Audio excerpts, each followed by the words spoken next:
So I am ready whenever you are, sir. Things sound Okay. good, things look good, so hit me. All right. Right in the face. Prepare your ear holes.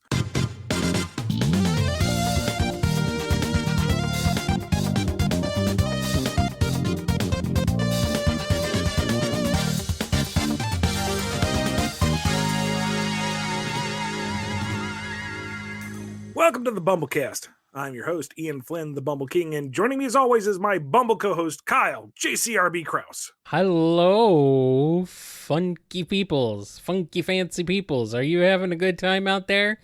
I don't know because we literally just started, so I don't know how good of a time you could possibly be having. So, anyway. Oh, they're going to have a good time now because it's another priority Q&A episode. We're saving our standards for Wednesday because there are just so many questions that we kind of got to lump them together to get through them all as fast as we can. So, without Yes. further ado, Kyle, let's get into that priority Q&A. Yeah, also we're recording super early, so if something happened while after the recording, sorry, we're probably not going to be covering it out here. But hey, we'll be back. Do not tempt fate like that, man. We'll be back. We'll be back. We'll be back soon. We'll cover it next time. It's fine. It can't possibly be that important. We were never that topical to begin with. No, no, we weren't. And when we tried, Here's an episode devoted to our movie review of a movie that came out like a week and a half ago. yeah, So well, topical, chasing those metrics. yeah, well, oh well. we figured it out now. The people just want the questions. So let's get into the questions and answers. Let's start off with something from Speed Weed.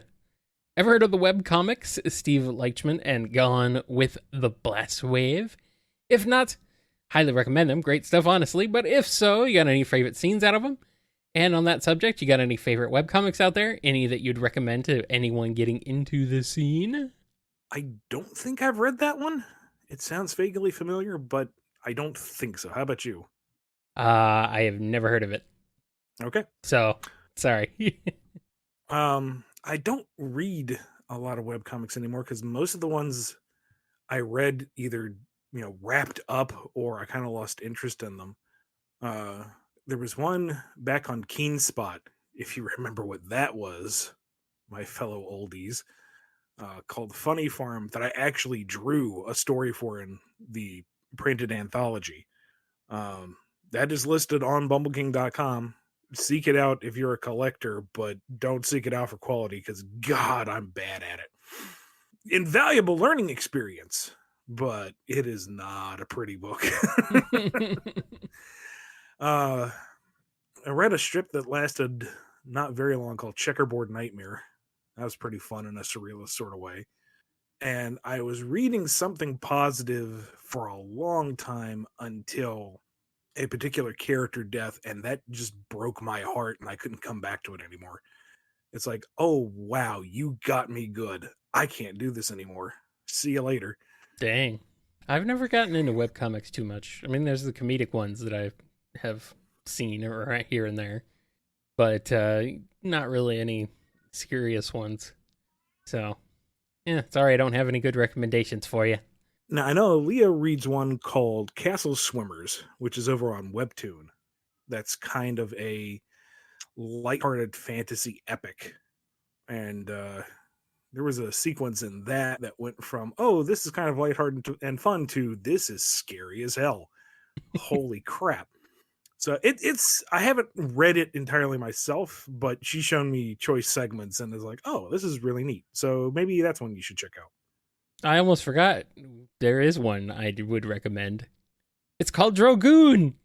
Yeah, it's kind of on hiatus, but the 70 pages that we produced are still available. So head over to drogoon.com. That's right. That's right.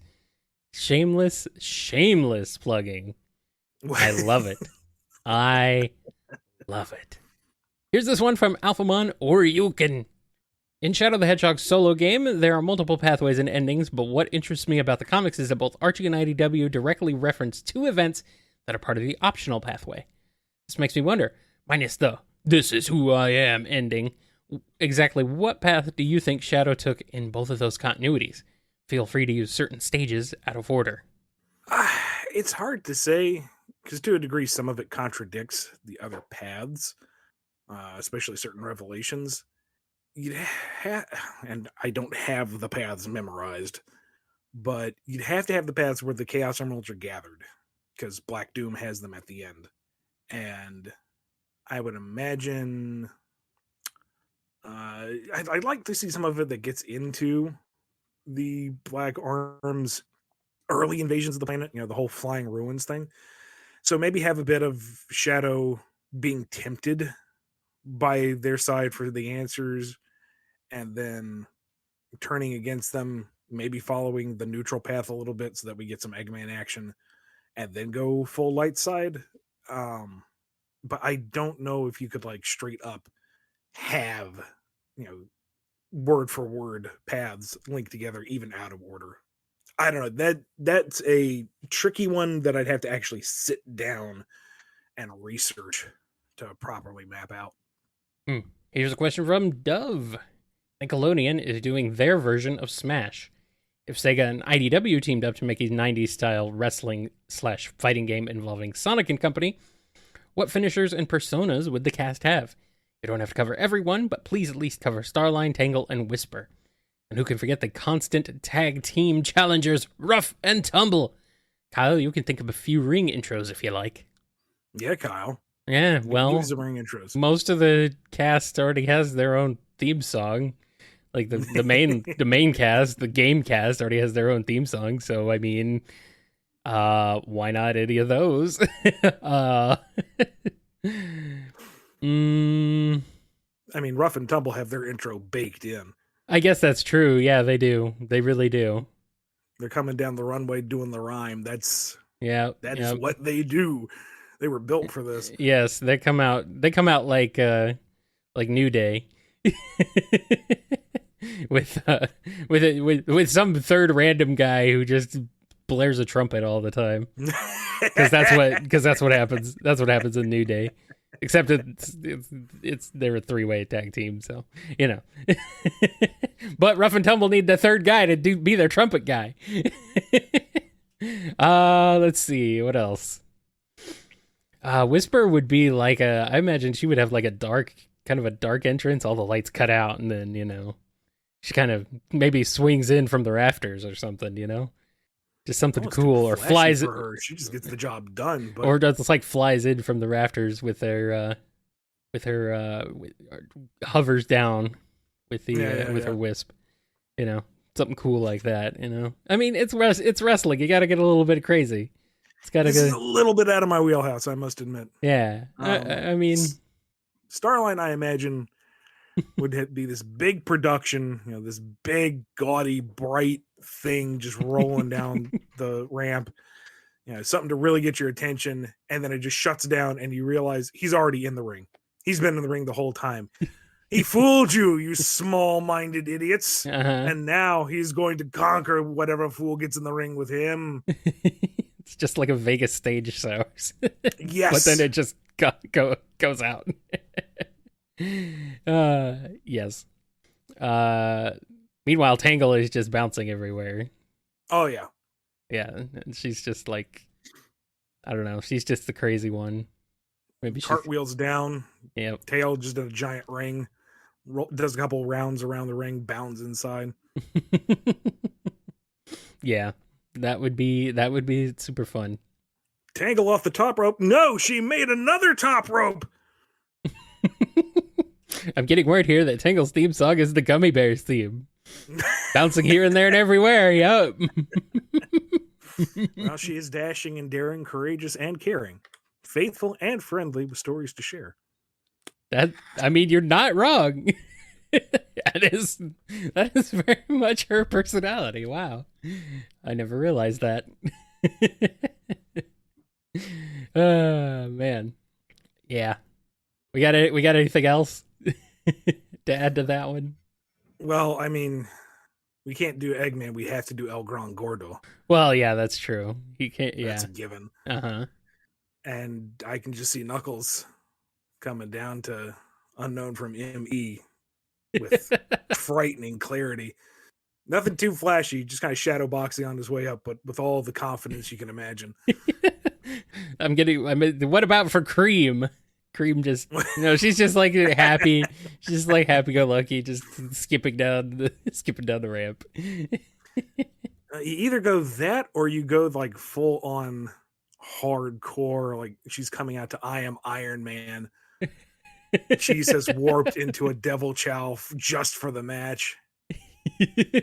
She's got the 100-yard death glare the entire time. Absolutely merciless. Yeah. She starts with a barbed wire wrapped around her hand. There was the one cover of her riding Shadow's motorcycle. Have her just with sunglasses. Have her just ride that down into the ring. Yeah. I'm here for it. Who would come out like Vince McMahon? Who would like do that weird strut of confident strut that just looks so silly? Infinite. Oh. I like it. You get a Shadow and Rouge tag team coming down. She's completely mugging for the crowd, flirting and winking and waving and whatnot, and he's just deadpan the entire time. Of course. He does not get into the act at all. Nope. Which is part of the act. Yep. That's the whole point. Yes. I love it. This is great. Brilliant. And then Omega comes in and just blows up the whole entire arena. Now he's a commentator. Oh, yes.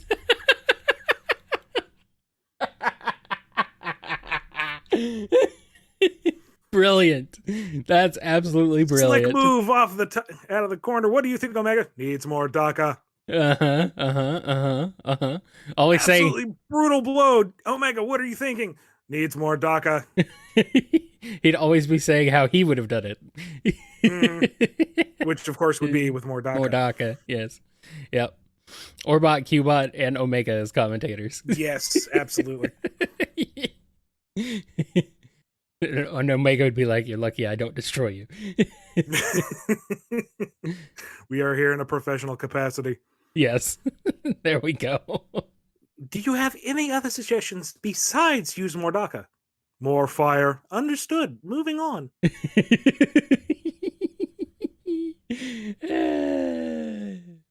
Oh, this is making me giggle. Yes. And Whisper, of course. Her signature weapon, the steel chair. How in the world did you get the wisps to get into the steel chair? I approve. Hit them with all the colors. Taste the rainbow. All colors. So many colors. I am so glad we don't have to fight him. Hush, Qbot, don't give them ideas. Oh boy. Yeah. Whoever's general manager, whoever's booking. Oh boy. Who's gonna give us a swerve with the finger poke of doom? All right. That's enough silliness. Oh, Breezy runs the league. There we go. Yeah. All right. I like it. Breezy's the one who struts in like Vince McMahon. Yes.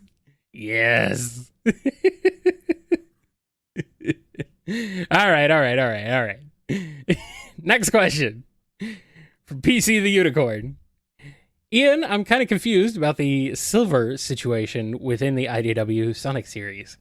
Is the idea that his character now is that he's always going back in time to prevent a catastrophe? Since in issue 8, he mentioned that his future was conquered by the Eggman Empire, but when he went back to it, there was no one left besides metallic plant life. Though does him going back in time even change anything? Like him traveling back in time didn't really help prevent the events of Forces or the Zombot infection from happening. And how is Silver even still around if the idea is that whenever his future is in peril, he goes back in time to save it? Is he basically a time paradox now, with him living outside of time, thus any changes to the past just don't affect him? Seriously, time travel's confusing. Yeah, it's a mess. Taking the cues from the games, he went into the past to stop the Iblis future, and ultimately that kind of worked, although that was more of a solution in his own time. But let's not even get into that. So he went back in time to stop the Eggman Empire from taking over. That's Sonic Forces. So we have to assume that whatever the good future he was living in, if we're assuming Colors DS is canon, changed at some point because Eggman took over the planet. And so they succeed with, and I'm going off of the comic that Sega commissioned. Okay, this is what I'm going off of. And so when the IDW book continues, he succeeded in stopping the takeover of the planet, or the perpetual takeover, I guess. But when he got back, the metal virus had already taken effect because of timey-wimey, wibbly-wobbly, and he came back again to prevent it.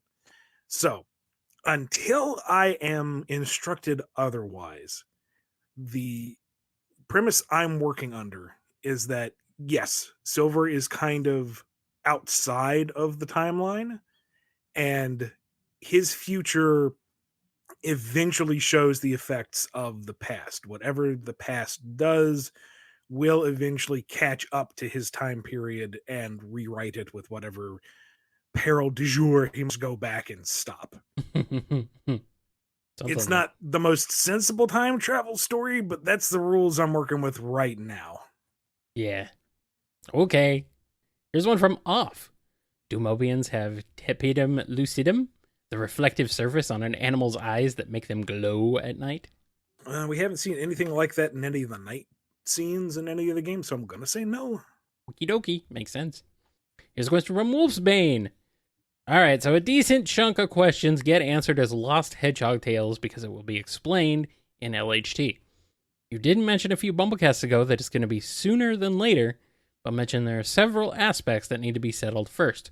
What are some of the aspects that prevent you from doing so, and does it bother you that you want to explain all the ideas you had for Archie, but you've been unable to for a myriad of reasons? Will it get to the point where you just say, screw it, I'll deal with the consequences later? I can't get into the details because of reasons. And yeah, it's frustrating because I know it's frustrating to everybody else, and there's nothing I can do about it.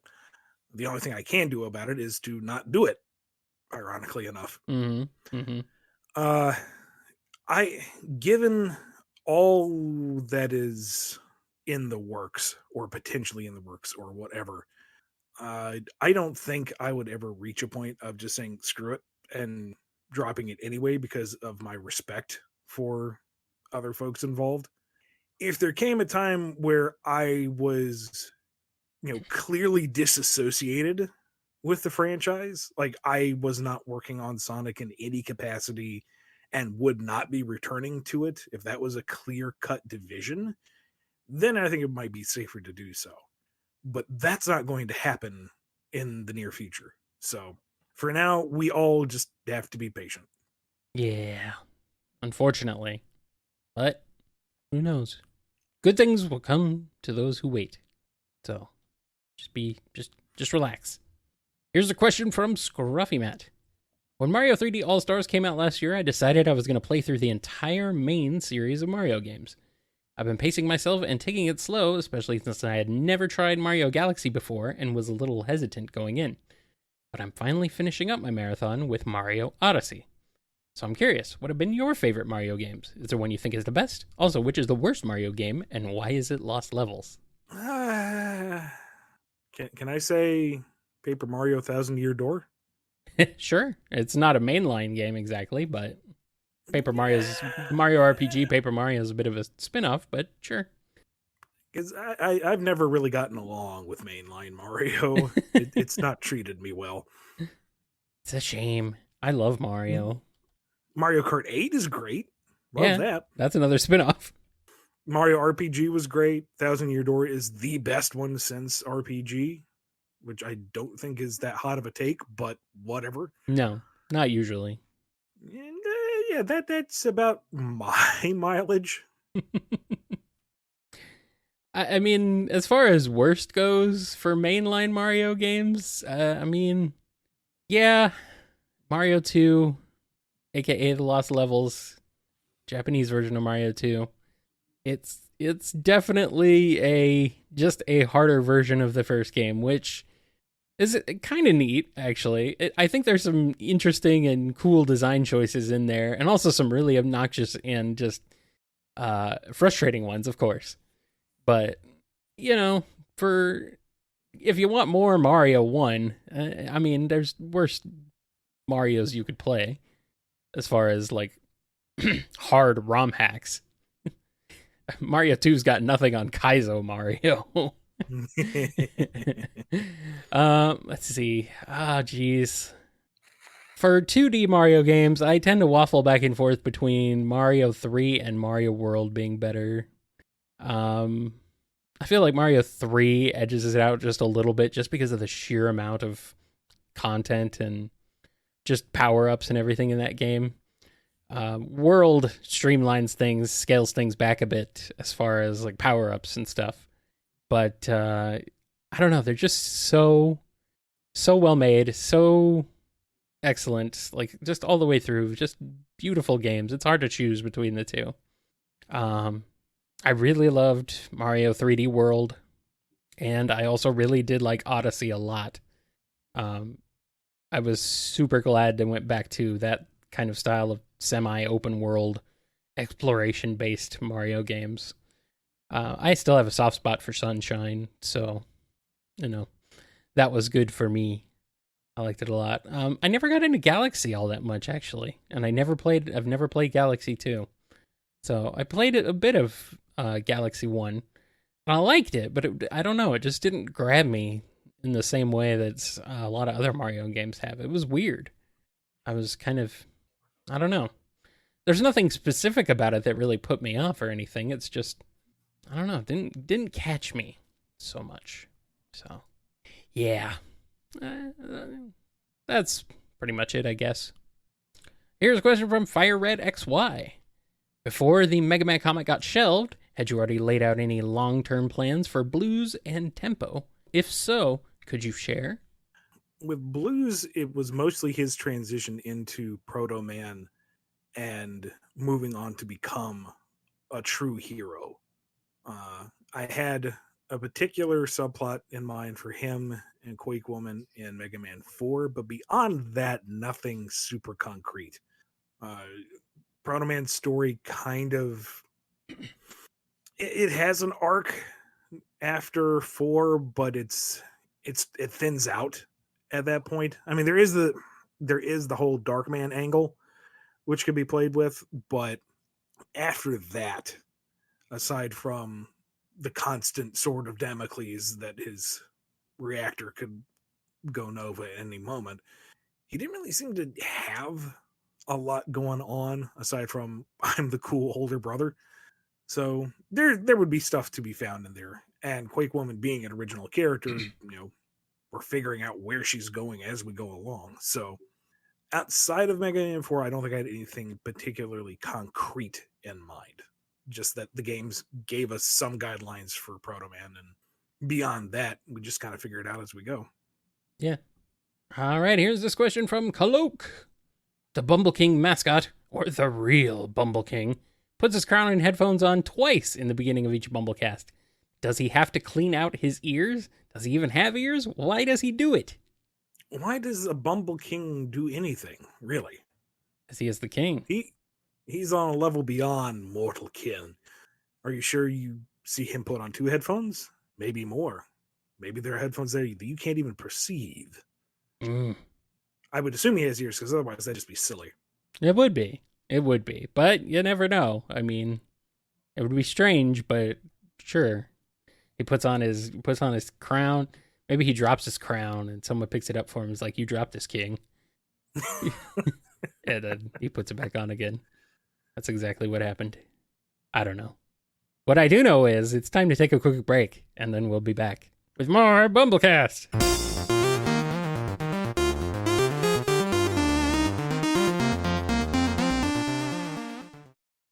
And we have come back from a break. It was such a good break. I hope you had a good break. Let's get into these more questions and give you more answers. Starting off with one from Les. Are there any pitfalls a writer can run into once a character completes their central development / story arc? How would one go about continuing the story of a character like Future Trunks without making their life heck on Earth again? Yeah, that's the problem when you've got an ongoing, and especially with a licensed property. Yeah. Um, like Tangle is kind of approaching something like that herself, just to give a Sonic example, in that she was the reader's window into the world of Sonic. A new reader and Tangle are both brand new to this idea of super fast hedgehogs and interdimensional fire princesses and all of that. And through her experiences, the reader grows to learn more about the world.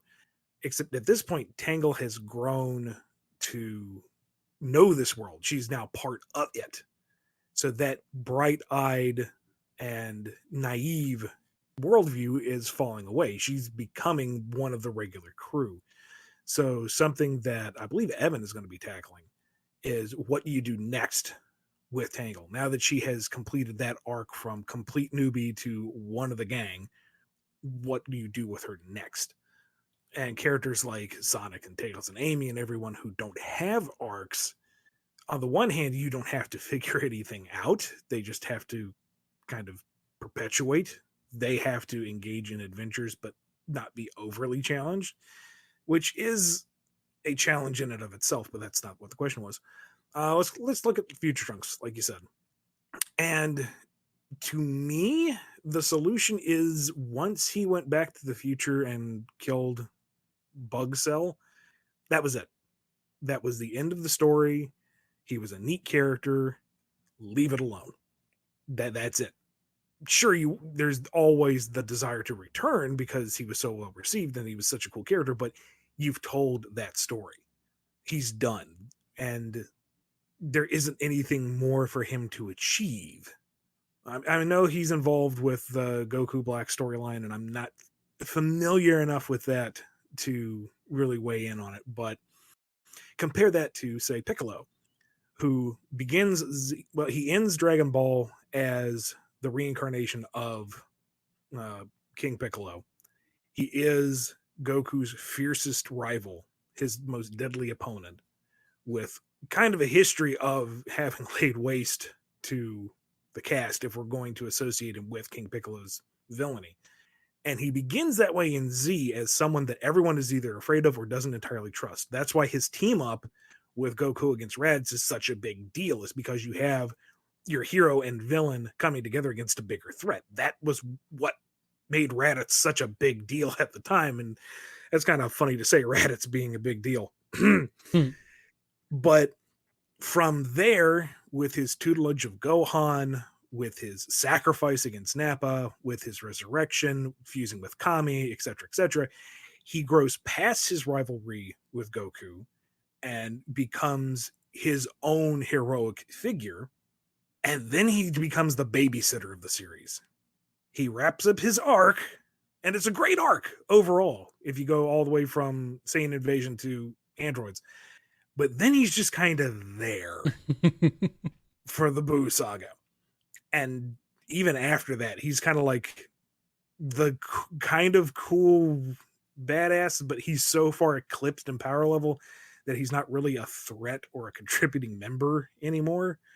When you have just as much impact on the fight as Krillin, you know the power gap's gotten ridiculous. So that is the pitfall, is you run into a point where your interesting supporting character becomes a extra, and the fans of the character aren't going to like that, and it's kind of a disservice to the character themselves. And I do not have a good solution to that, short of make sure you plotted things appropriately.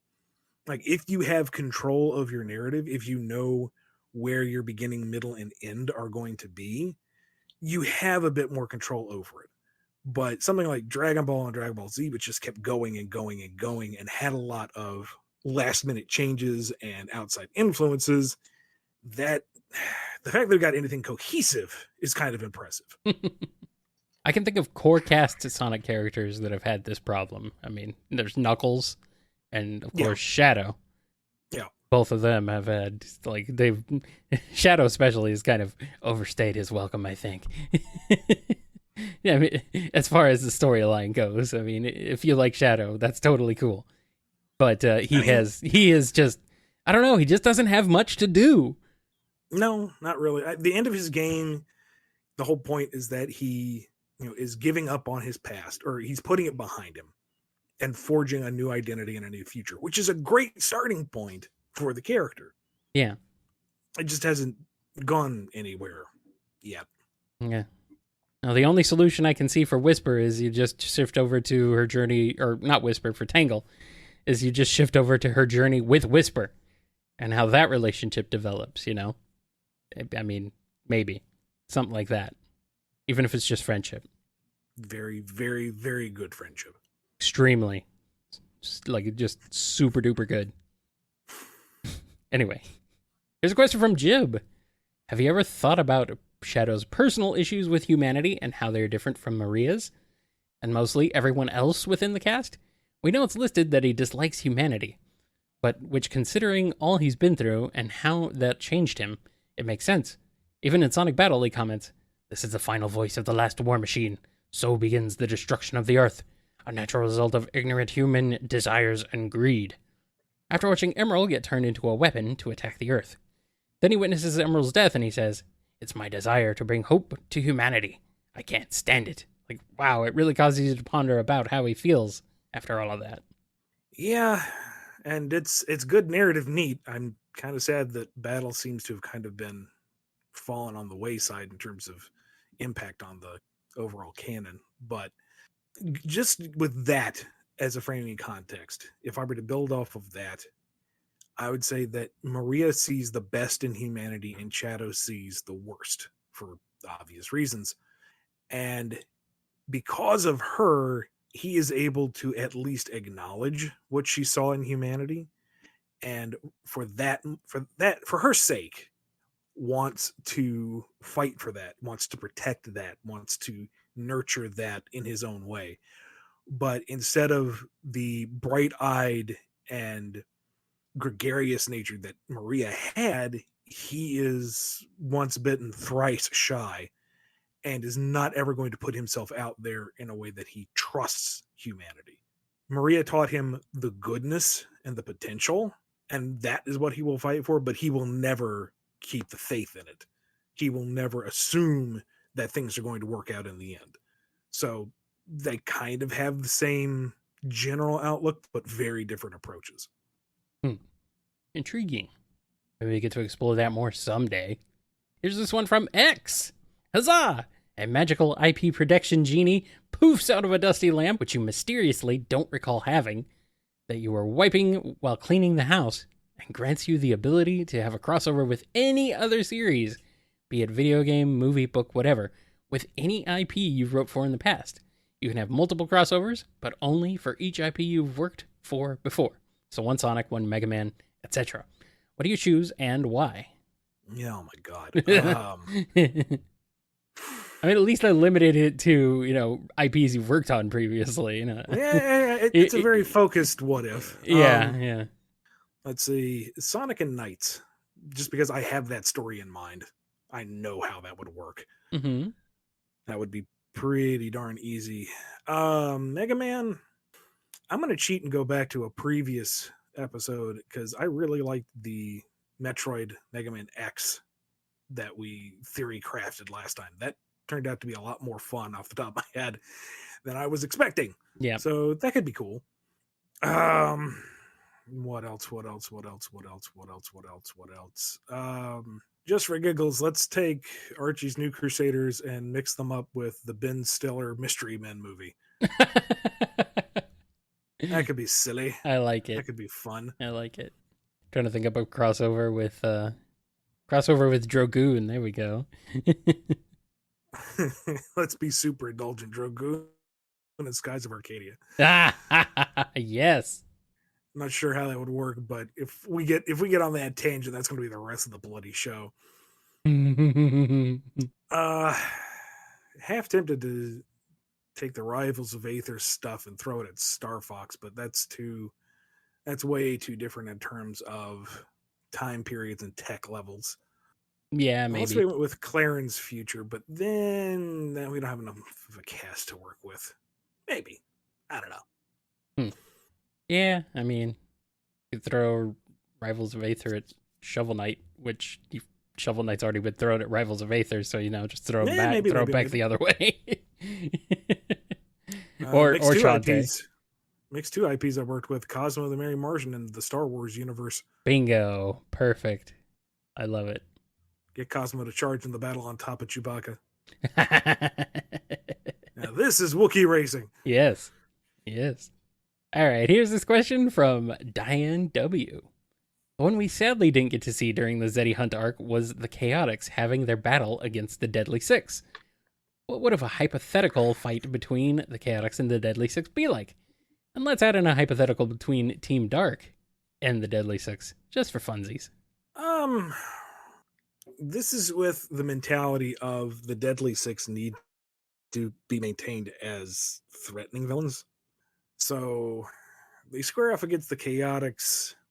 I'm gonna call that one a draw, and that leaves a bad taste in my mouth because I much prefer the Chaotix. But again, Deadly Six, they need to be deadly, they need to be dangerous. They need to be six.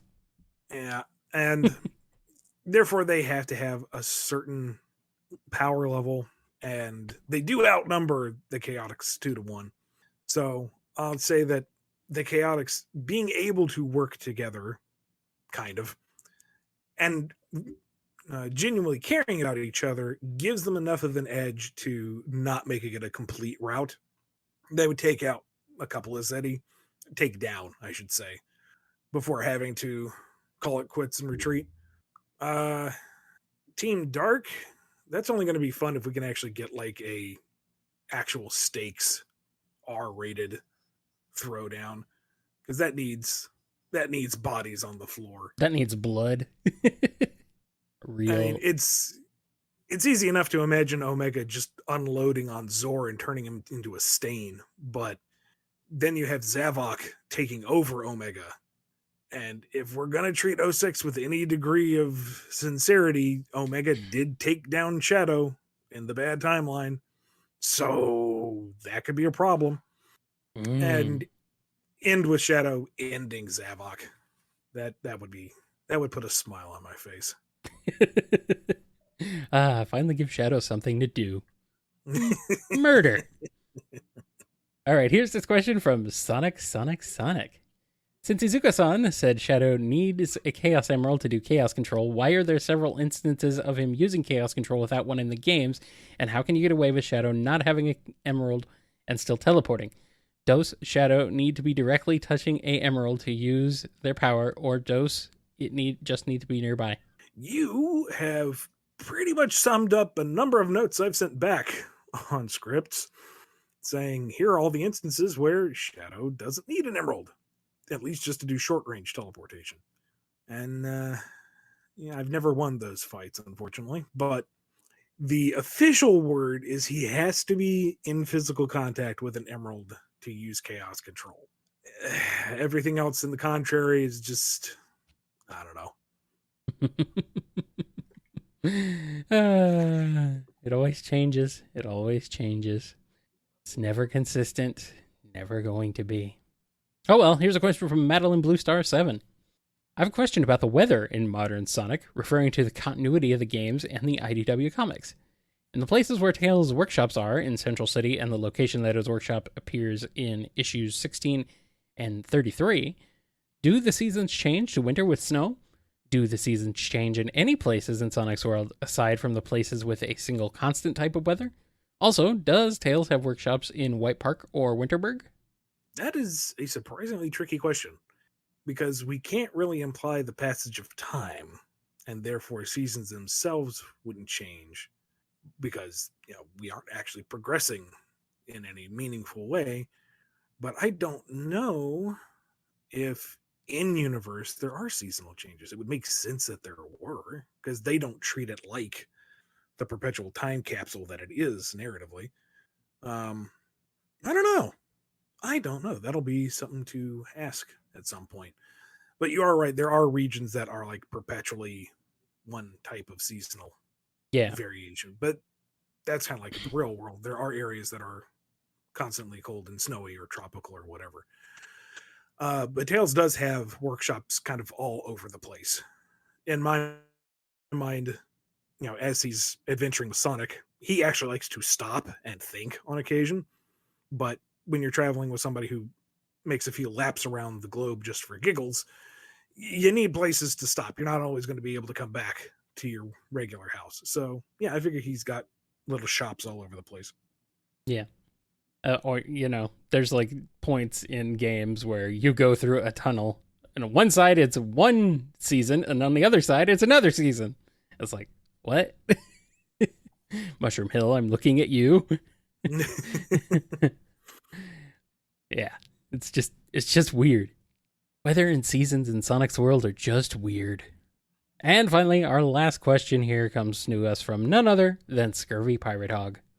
So, the entire Sonic cast is invited to watch a movie. It turns out it's the 2020 Sonic movie starring Ben Schwartz, James Marsden, and Jim Carrey. How do they react, and what do they think of the movie? Sonic's entertained. I think everybody else wonders where they are. Yeah. Until at the end when Tails shows up. He's unreasonably hyped. Of course. When he shows up at the end. Knuckles is bored beyond tears. Uh-huh. I mean, at the very beginning when the echidnas pop out to grab Sonic, he's like, who are they? What's going on? What's their story? Can we go back to that part? When are we going to get back to that part? I don't care about these people. When are we getting to that part? Yeah, they're falling off a building. When are we getting back to that part? That would be his main gripe with the movie. Not enough echidnas. Yep. Eggman would find it all right, but he would have plenty of notes, copious amounts of notes from Mr. Carey's portrayal. And in the end, ultimately, they should have just, hired him. He would have done a much better job playing himself. In fact, he would have the technology a little more on point. And you know what? Let's just rewrite the movie so he actually kills Sonic at the end. No getting up, no power of friendship nonsense. He just nukes a bloody rodent. And that's when he realizes he's just ranting to an empty theater. Everybody else has gone home.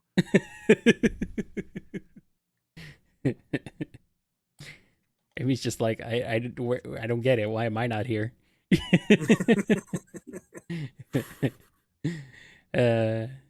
Yeah, wouldn't that be weird? Get the Sonic cast to watch a movie, and it turns out it's the Sonic movie. Yeah. Then again, if the Twitter takeover is anything to go by, Sonic wouldn't see a fair bit of it because he would constantly be getting up and running around. That's right. Yeah, that did happen. He comes back right in time to see his character lying dead in the street. It's like, wait, what happened? Yeah, it would be. I'd love to have like a cast riff of it. Just have the like the BumbleKast riff, riff the movie. That would be fantastic. In character, of course. Oh, absolutely. Yes. Little shadows in the corner and everything. Host segments? Well, I want it all.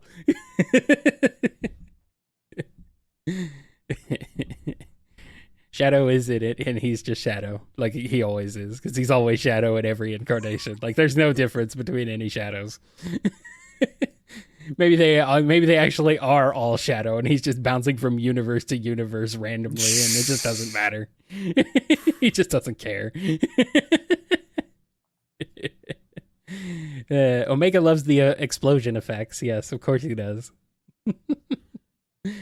All right, I think that's enough for this episode of the BumbleKast. I think we've had enough. We have, but before we go, we need to give a big thank you to all the people who make this show possible over at patreon.com/BumbleKast, Ko-fi.com/BumbleKast, and YouTube members.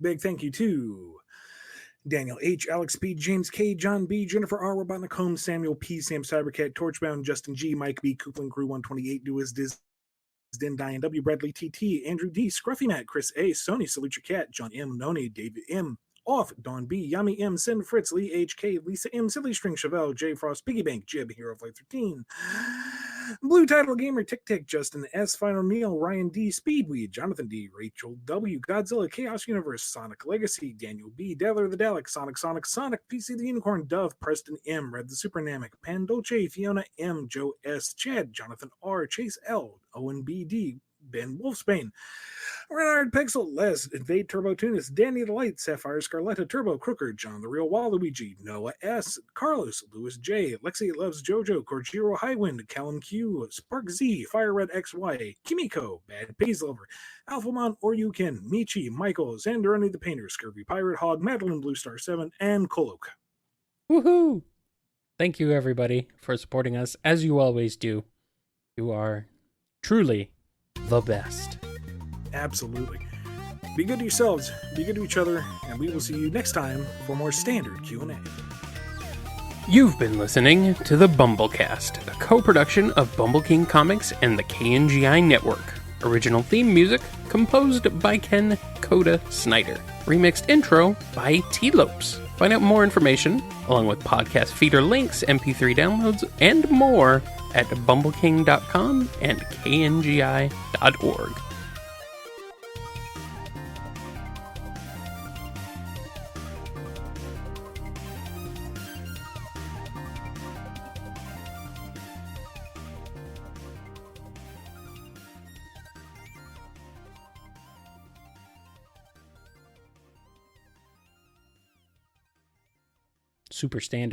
Super standard, but no less appreciated. It's that substandard Q&A that's the problem.